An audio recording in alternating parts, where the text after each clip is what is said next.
नमस्कार मित्रों,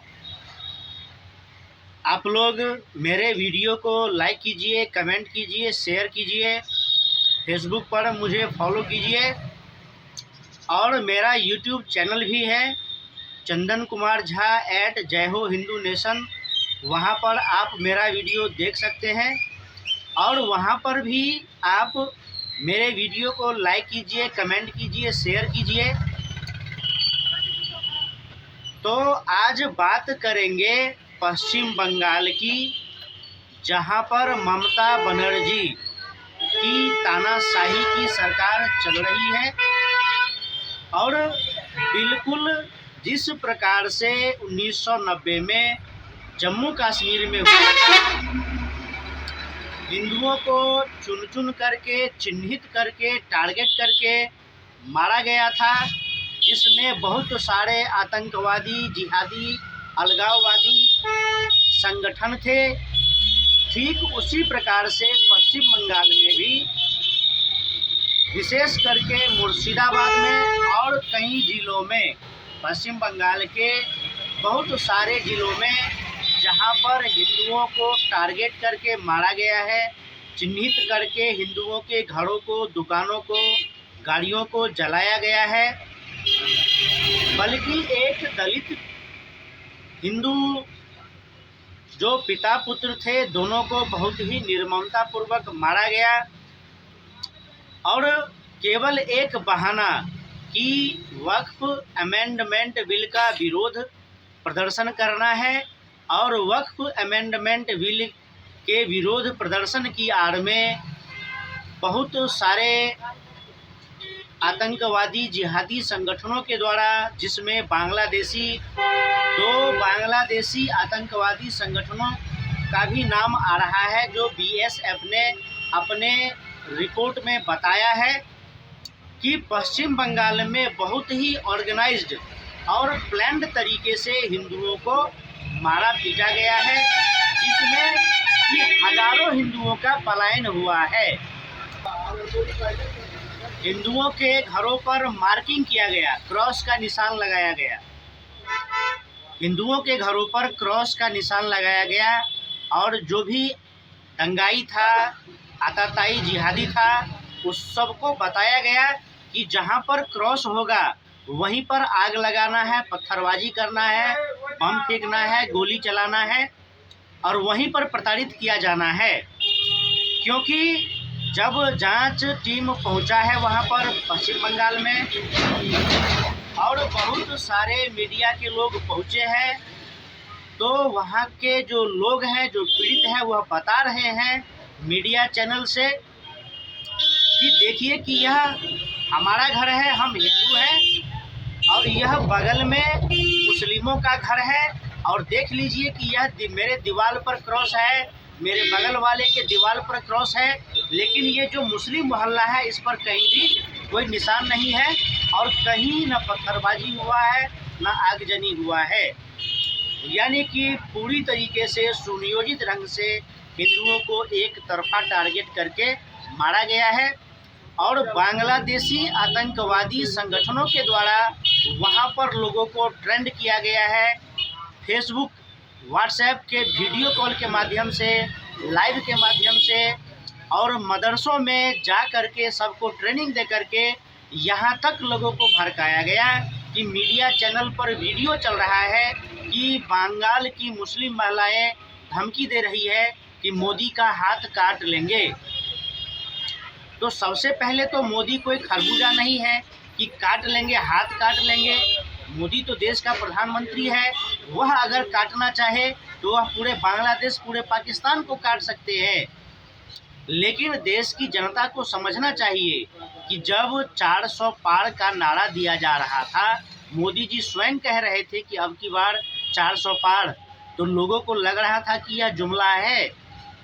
अब जो यह जुमला है तो देखिए कि बंगाल में क्या हो रहा है। आप देखिए कि सुप्रीम कोर्ट में वक्फ बिल को पास करवाने के लिए कितना पापड़ बेलना पड़ रहा है। तो अब तो हिंदुओं को आंखें खोलना चाहिए। सरकार क्या करेगा? सरकार के पास जब पूर्ण बहुमत ही नहीं रहेगा तो सरकार क्या करेगा? सरकार स्वयं से निर्णय ले ही नहीं सकता है। यह तो भला हो उन राजनीतिक दलों का जिन्होंने वक्फ अमेंडमेंट बिल को पास करवाने के लिए भारतीय जनता पार्टी का साथ दिया। अब देखिए कि बंगाल में क्या हो रहा है, हिंदुओं पर कितना अत्याचार हो रहा है। इसके लिए कोई पिटीशन नहीं गया है, कोई एफआईआर नहीं हुआ है, ना कोई पत्रकार, ना कोई बुद्धिजीवी, ना कोई सुप्रीम कोर्ट बोल रहा है।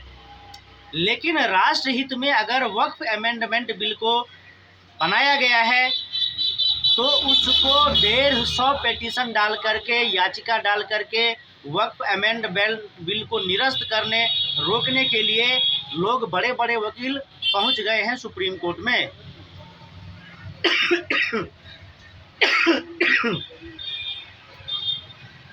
और सुप्रीम कोर्ट के जज भी उस पर रोक लगा रहे हैं।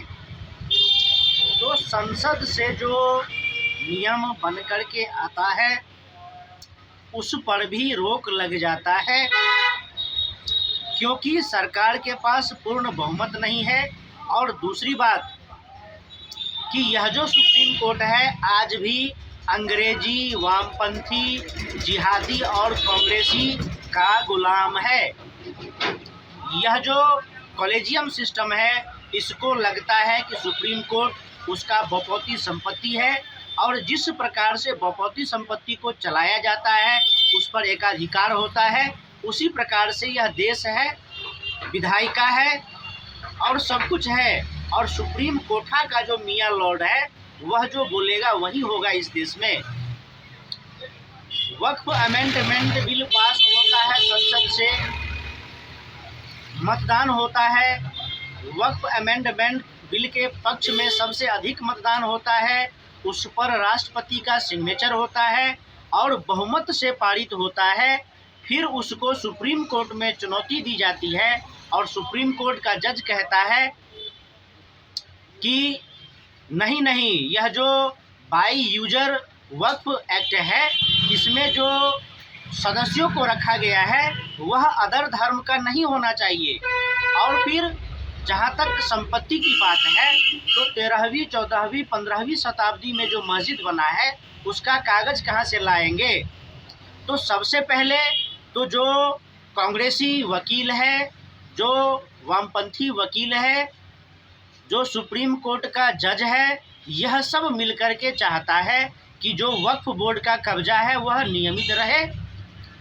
और अगर कोई नया सदस्य आएगा, दूसरे धर्म के सदस्य आएगा तो वह गलत काम नहीं करने देगा वक्फ बोर्ड को, मनमानी नहीं करने देगा वक्फ बोर्ड को।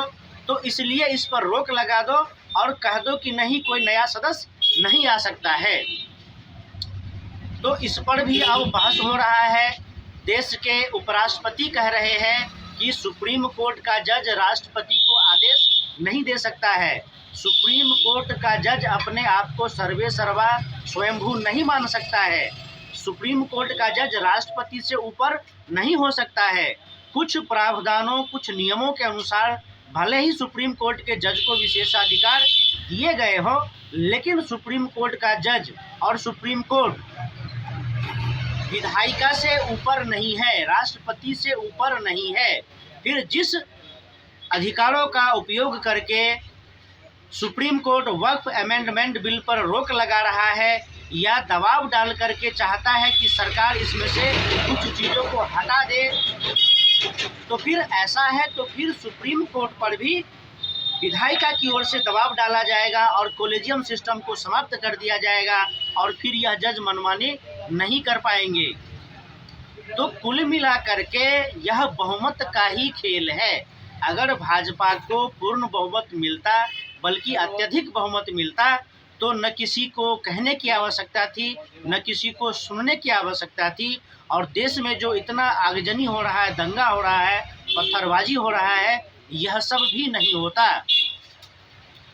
अब देखिए कि कांग्रेस ने ही नियम बनाया था कि भारत के जितने भी प्रमुख मंदिर हैं वह सब सरकारी नियंत्रण में रहेंगे और उसमें जो चढ़ावा चढ़ता है वह सरकारी कोष में जमा होगा और सरकारी कोष में जो जमा होगा तो उसकी गिनती के लिए, उसके देखभाल के लिए, उसके रख रखाव के लिए सरकारी कर्मचारियों की नियुक्ति की गई, और उस सरकारी कर्मचारियों में मुसलमान भी होता है, ईसाई भी होता है, वामपंथी भी होता है, सब होता है। तो हिंदू मंदिरों में सबको अधिकार चाहिए, लेकिन वक्फ बोर्ड में अगर दूसरे धर्म के लोग मेंबर रहेंगे, कार्यकारी पदाधिकारी के रूप में रहेंगे, तो यह सुप्रीम कोर्ट को बर्दाश्त नहीं है, क्योंकि कपिल सिब्बल, अभिषेक मनु सिंघवी जैसे लोग, यह जो कावाजी है, कावाजी का मतलब होता है कांग्रेस वामपंथी जिहादी।